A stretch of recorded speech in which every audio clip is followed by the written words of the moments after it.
Hola, soy Carla Santangelo, doctoranda en estudios filológicos en la Universidad de Sevilla y mi comunicación para este congreso es Dolor e Intimidad en el libro Diario del Dolor de María Luisa Puga.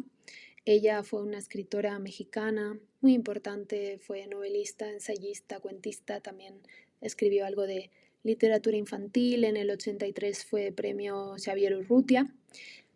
Sin embargo, Diario del Dolor, este libro que es una suerte de memorias, digamos, de su enfermedad, no fue tan conocido y fue gracias a una reedición, que ahora les contaré un poco sobre esto, que se vuelve a divulgar esta parte tan interesante de su obra.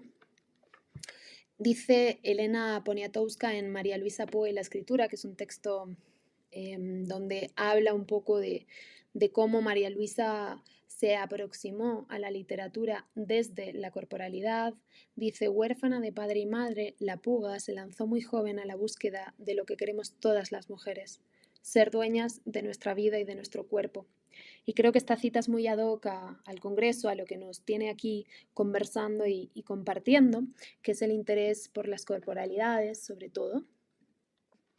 Y en este sentido creo que Diario del Dolor en esta reedición trae mucho de rescatar esos testimonios corporales de las mujeres invisibilizados a lo largo de la historia.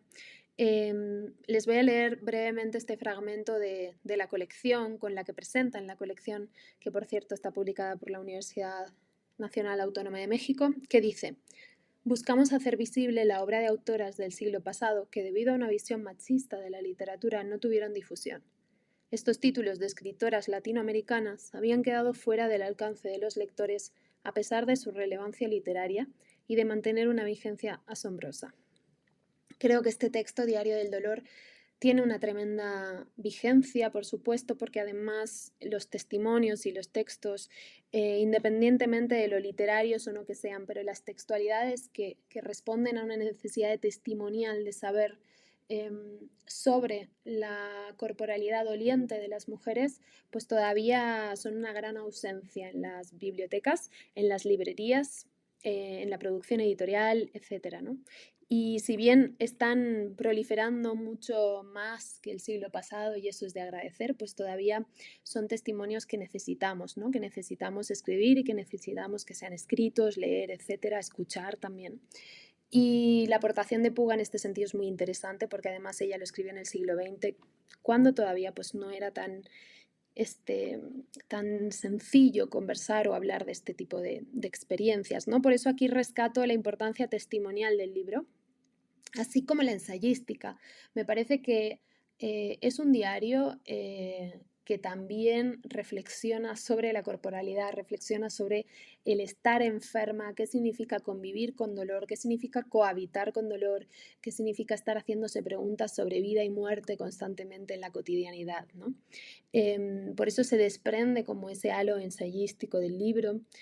Por supuesto, como todo diario, es profundamente híbrido en lo que tiene que ver con el género literario.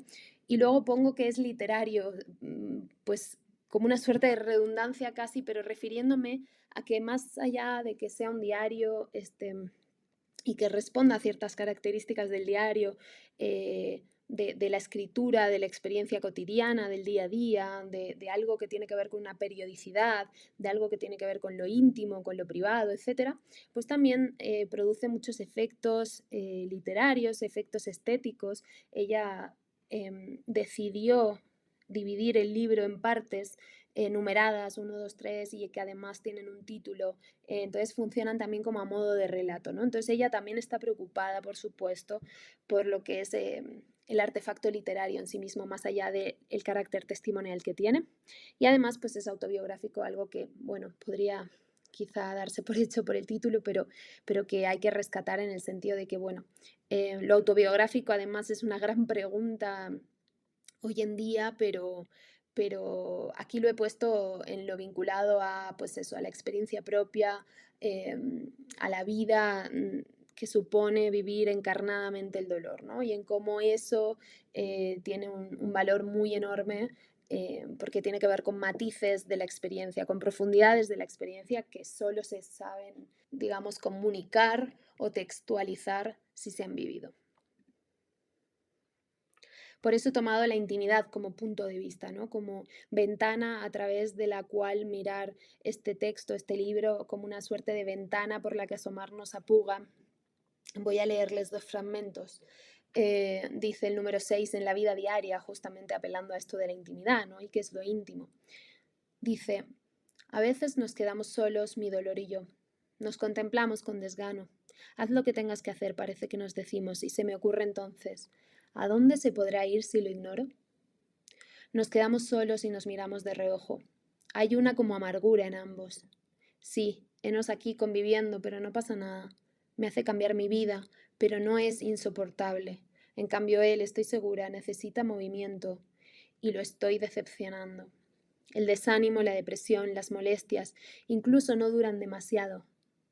No tienen un desenlace. Esto me interesa muchísimo, que es esto de que no tienen un desenlace, es decir, la cronicidad del dolor produce que María Luisa Puga tenga que escribir desde la coexistencia y desde la convivencia con ese dolor, porque no hay un tránsito hacia la cura, no hay un horizonte de cura, y por tanto la relación de intimidad con el dolor es forzada, eh, pero ¿no? Porque llega un momento que hay una suerte como de adaptación a la presencia de ese dolor, que incluso empieza con cierta ironía, cierto sarcasmo, hablando del dolor, lo veremos un poco más adelante, pero bueno, va produciendo como ciertas tensiones entre lo que produce sufrimiento y al mismo tiempo pues está ahí y aprende a convivir con ello como puede, ¿no?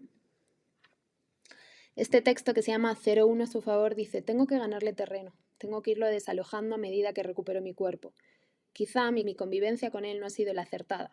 A lo mejor entendí mal. Creí que con dejarlo estar era suficiente. No, no es así. Hay que reconocerlo, entender su tamaño, su volumen, para poder cercarlo. Y aquí, siguiendo con el tema de la intimidad, con el marco de la intimidad, esta cosa de tener que acercarse, hacer como una suerte de zoom al dolor para comprenderlo, para analizar su naturaleza, para empezar a encajarlo dentro de la vida, ¿no?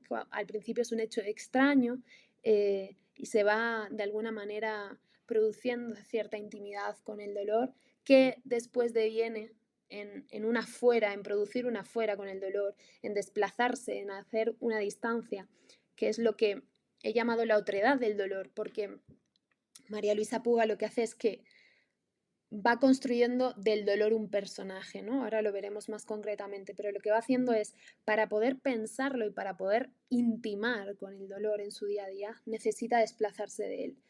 Aquí nos pondríamos demasiado filosóficas, no voy a ir por ahí, pero bueno, un poco la pregunta de si soy o tengo cuerpo, ella la rompe esa pregunta, ¿no? Porque ejerce un desplazamiento necesario de no soy el dolor ni tengo dolor, sino que el dolor es a mi lado, conmigo, en mí. Entonces ese desplazamiento de la tercera persona, incluso interpelarlo, ¿no? A ella le permite pensarlo, le permite mirarlo y le permite, por supuesto, textualizarlo y comunicarlo, ¿no? Dice Ana Rosa Domenella en María Luisa Puga, La escritura que no cesa, que es un libro que digamos que hace una especie como de repaso por su obra. A propósito de Diario del Dolor, dice, a pesar de que al inicio del relato la presencia del dolor puede ser casi siempre sorpresiva, casi juguetona, y presenta una ventaja, aquí hay una errata, me disculpo, desde que llegó no he vuelto a estar sola, ese dolor la hace sufrir, ¿no? Es decir, está esta contradicción, esta tensión de la que hablábamos de, por un lado está este permiso que se da a ella para jugar, para presentar el dolor como una suerte de invitado de la casa, ¿no? o de acompañante, que después, por supuesto, va abriendo ciertas grietas por donde se filtra pues la tristeza, la impotencia, el sufrimiento, etcétera, que conllevan pues esta convivencia, ¿no? Y me interesa esto de la otredad en relación a lo juguetón y a lo sorpresivo, que es esta frase, desde que llegó no he vuelto a estar sola, o sea, ya está personalizando el dolor, ¿no? Ya lo está dotando de ciertas características, ciertos rasgos desde la personificación que hacen que se convierta en personaje, ¿no? Que se salga del cuerpo y se convierta en personaje. Y Fabienne Bradu, en Señas Particulares, dice, para ser escribiendo, la escritora necesita, ante todo, crear otros seres, sus personajes, que a su vez plantean la necesidad de volverse otros para poder escribir, para afirmarse y ser, volverse otro a tomar al otro o tomar al otro como interlocutor para escribir la historia propia.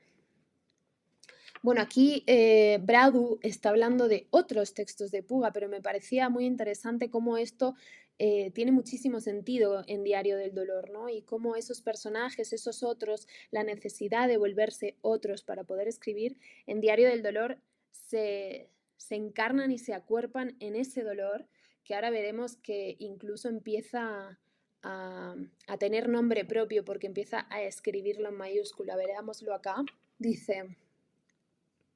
Se llama Una Iguales, porque pareciera que ayer se ausentó, me dio vacaciones o un respiro. A lo mejor se puso a reflexionar sobre mis palabras de antier. No estamos compitiendo, estamos aprendiendo a convivir. Estas dos naturalezas están aprendiendo, doler, aguantar. Cuando tuve que convivir con el miedo hace ya mucho aprendí que no es venciéndolo, sino poniéndolo a mi lado. ¿Será así con dolor? A ratos, como ayer, ceja. En otras ocasiones me agarra desprevenida, porque yo me descuido. Bueno, aquí lo vemos, ¿no? Será así con dolor, es decir, dolor con mayúscula, ese otro, que además también ella empieza todo el tiempo a circundarlo desde la pregunta, desde la interrogación, ¿cómo será? Si lo ignoro, ¿qué pasará? Si lo dejo estar, ¿se irá o no se irá? ¿Me abandonará o no me abandonará? Y se empieza a producir este efecto de extrañamiento con respecto al dolor que creo que es muy, muy útil para pensar este tipo de experiencias. Y finalmente les leo este último fragmento. Se llama En dónde quedé yo y dice, perdí el pasado y el futuro. Ambos son irreales. Que si la prótesis, la operación, que si cuando no me dolía. Ya no soy así, no seré de otra manera. No lo puedo imaginar. Soy este presente raro y largo que no me permite ver hacia dónde se dirige y en el cual estamos contenidos Dolor y yo, como incómodos pasajeros de un solitario vagón de tren. Es decir, que aquí ni siquiera el personaje Dolor está enfrentado a ella, sino que está a su lado. Es una experiencia paralela en un espacio común, ¿no? Son dos pasajeros en un vagón de tren. Me parece interesantísimo cómo ella permite que el dolor sea una experiencia tan caleidoscópica y tan compleja en un punto y cómo ella va mirando y observando y conviviendo y conectando con ese dolor desde distintos puntos de vista. Creo que es un texto que nos permite asomarnos a lo que implica una experiencia de dolor crónico, una experiencia de cuerpo doliente en una mujer del siglo XX que fue además pues una pensadora muy lúcida, una novelista muy original y que nos deja de alguna manera pues este regalo doloroso, por decirlo de alguna forma, pues para pensar y repensar las experiencias de dolor y de enfermedad que tanto necesitamos todavía pues acercarnos a comprender, ¿no? Así que muchísimas gracias por la escucha, por la atención. Aquí la bibliografía básica y hasta la próxima.